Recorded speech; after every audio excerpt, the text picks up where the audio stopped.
Assalamualaikum warahmatullahi wabarakatuh. Selamat mendengarkan dongeng tentang perjalanan suci Nabi Muhammad SAW. Nama saya Muhammad Khairul Anam. Pada suatu malam, Nabi Muhammad SAW, pada saat Nabi tertidur, lalu malaikat Jibril membawanya dengan mengendarai buraq atas perintah Allah Subhanahu wa Ta'ala, yaitu seekor binatang dari syurga menuju Masjidil Aqsa di Yerusalem, Palestina, yang disebut Isra. Kemudian Nabi Muhammad melaksanakan sholat 2 rakaat. Kemudian Nabi diberi 2 pilihan oleh malaikat Jibril, yaitu antara memilih susu dan khamr. Lalu Nabi pun memilih susu. Lalu malaikat Jibril berkata kepada Nabi Muhammad, "Selamatlah umatmu, wahai Muhammad." Kemudian malaikat Jibril mengajak Nabi Muhammad menuju persembunyiannya, Nabi Sulaiman alaihissalam, dari kejaran orang-orang Yahudi.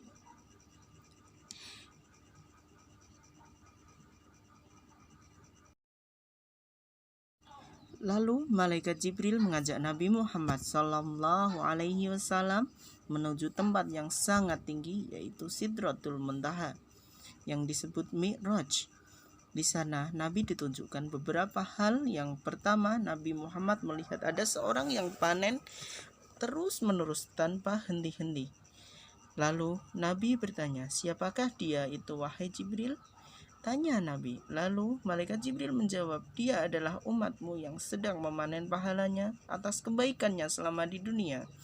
Kemudian Nabi melihat orang yang memakan makanan busuk dengan lahapnya dibanding makanan yang lezat. Kemudian Nabi bertanya, "Siapakah dia itu, wahai Jibril?" Tanya Nabi. Lalu malaikat Jibril menjawab, "Dia adalah umatmu yang suka mendahulukan hawa nafsunya daripada amal kebaikannya."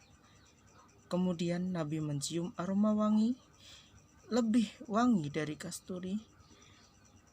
Lalu Nabi bertanya kepada malaikat Jibril, "Apa itu, wahai Jibril?" Tanya Nabi. Kemudian malaikat Jibril menjawab, "Itu adalah makam Masyidah bersama anaknya yang wafat dihukum dengan direbus oleh Fir'aun karena memperjuangkan agama Allah Subhanahu wa Ta'ala."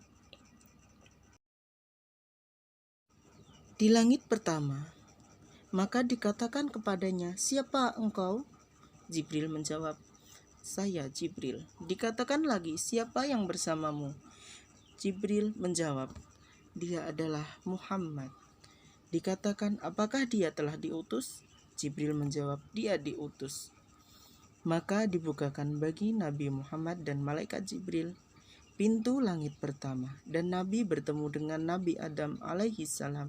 Beliau menjawab dan mendoakan kebaikan untuk Nabi.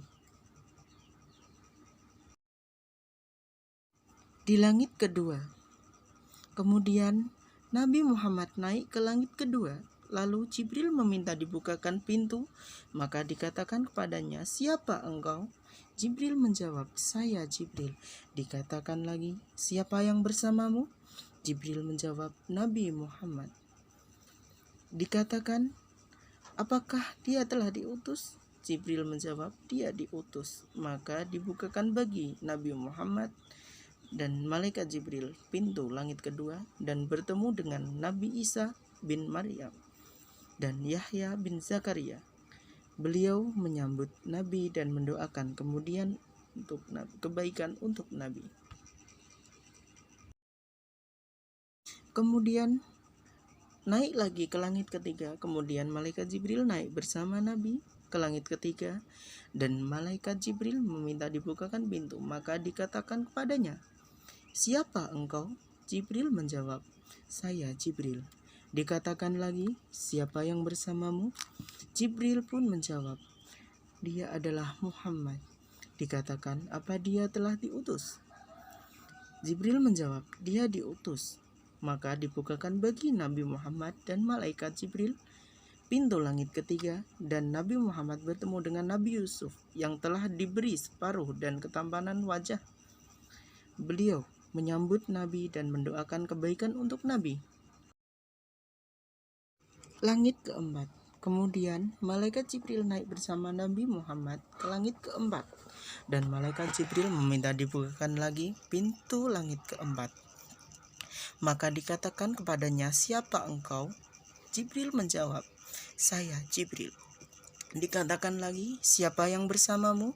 Jibril pun menjawab, "Nabi Muhammad." Dikatakan, "Apakah dia telah diutus?" Jibril menjawab, "Dia diutus." Maka dibukakan bagi Nabi Muhammad dan malaikat Jibril pintu langit keempat, dan Nabi bertemu dengan Nabi Idris. Beliau menyambut Nabi dan mendoakan kebaikan untuk Nabi. Langit kelima. Kemudian malaikat Jibril naik bersama Nabi ke langit kelima, dan malaikat Jibril diminta dibukakan pintu. Maka dikatakan kepadanya, "Siapa engkau?" Jibril menjawab, "Saya Jibril." Dikatakan lagi, "Siapa yang bersamamu?" Jibril pun menjawab, "Dia adalah Muhammad." Dikatakan, "Apakah dia telah diutus?" Jibril menjawab, "Dia diutus." Maka dibukakan bagi Nabi Muhammad dan malaikat Jibril pintu langit kelima, dan Nabi Muhammad bertemu dengan Nabi Harun. Beliau menyambut Nabi dan mendoakan kebaikan untuk Nabi. Langit keenam. Kemudian malaikat Jibril naik bersama Nabi Muhammad ke langit keenam. Malaikat Jibril meminta dibukakan pintu, maka dikatakan kepadanya, "Siapa engkau?" Jibril menjawab, "Saya Jibril." Dikatakan lagi, "Siapa yang bersamamu?" Jibril pun menjawab, "Dia adalah Muhammad." Dikatakan, "Apakah dia telah diutus?" Jibril menjawab, "Dia diutus." Maka dibukakan bagi Nabi Muhammad dan malaikat Jibril pintu langit keenam, dan Nabi Muhammad bertemu dengan Nabi Musa. Beliau menyambut dan mendoakan kebaikan untuk Nabi. Langit ketujuh. Kemudian malaikat Jibril naik bersama Nabi Muhammad SAW ke langit ketujuh, dan malaikat Jibril meminta dibukakan pintu. Maka dikatakan kepadanya, "Siapa engkau?" Jibril menjawab, "Saya Jibril." Dikatakan lagi, "Siapa yang bersamamu?" Jibril pun menjawab, "Dia adalah Muhammad." Dikatakan, "Apakah dia telah diutus?" Jibril menjawab, "Dia diutus." Maka dibukakan bagi Nabi Muhammad dan malaikat Jibril pintu langit ketujuh, dan Nabi Muhammad bertemu dengan Nabi Ibrahim. Kemudian beliau sedang menyandarkan punggungnya ke Baitul Ma'mur. Setiap hari masuk ke Baitul Ma'mur 70.000 malaikat yang tidak kembali lagi. Kemudian Ibrahim pergi bersama Nabi Muhammad ke Sidratul Muntaha. Ternyata daun-daunnya di sana seperti telinga gajah, dan buahnya seperti tempayan besar. Kemudian Nabi Muhammad dipanggil oleh Allah untuk menghadapnya. Kemudian Nabi mengajak Jibril ikut bersamanya. Lalu Jibril berkata, "Aku tidak bisa ikut serta bersamamu, wahai Muhammad. Apabila aku paksakan ikut, maka aku akan hancur dan terbakar."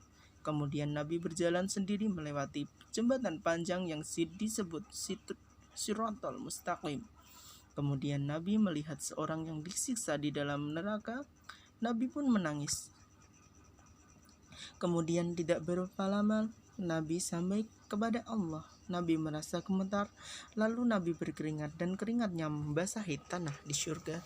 Tumbuhlah bunga mawar kuning yang harum sekali. Kemudian Allah memberi wahyu kepada Nabi Muhammad SAW, yaitu perintah sholat 50 waktu sehari semalam. Lalu Nabi Muhammad turun dan menemui Nabi Musa. Lalu dia bertanya, "Apa yang diwajibkan Tuhanmu atas umatmu?" Nabi Muhammad menjawab, 50 waktu sholat. Nabi Musa berkata, "Kembalilah kepada Allah dan mintalah keringanan, karena sesungguhnya umatmu tidak akan mampu mengerjakan. Sesungguhnya saya telah menguji dan mencoba Bani Israel." Kemudian Nabi kembali kepada Allah dan meminta keringanan. Akhirnya dikurangi menjadi 5 waktu sehari semalam. Kemudian Nabi Muhammad pun turun kembali ke bumi dan mensyiarkan kepada umatnya bahwa Nabi mendapat wahyu dari Allah, yaitu sholat 5 waktu. Beberapa orang tidak percaya itu orang-orang kafir, dan ada juga yang percaya, yaitu para sahabat. Orang-orang kafir berkata, "Wahai Muhammad, kau pasti berbohong. Mustahil kau ke surga hanya satu malam, mungkin kau mimpi." Kemudian Allah memberi jawaban lewat wahyu, yaitu surah dalam Al-Quran, surah Al-Isyrah ayat 1, yang artinya Maha Suci Allah yang telah memperjalankan hambanya pada suatu malam dari Masjidil Haram ke Masjidil Aqsa, yang telah kami berkahi sekelilingnya, agar kami perlihatkan kepadanya sebagian dari tanda-tanda kebesaran kami. Sesungguhnya dia adalah Maha mendengar lagi Maha mengetahui. Quran Surah 17 ayat 1. Terima kasih. Semoga bermanfaat. Wassalamualaikum warahmatullahi wabarakatuh.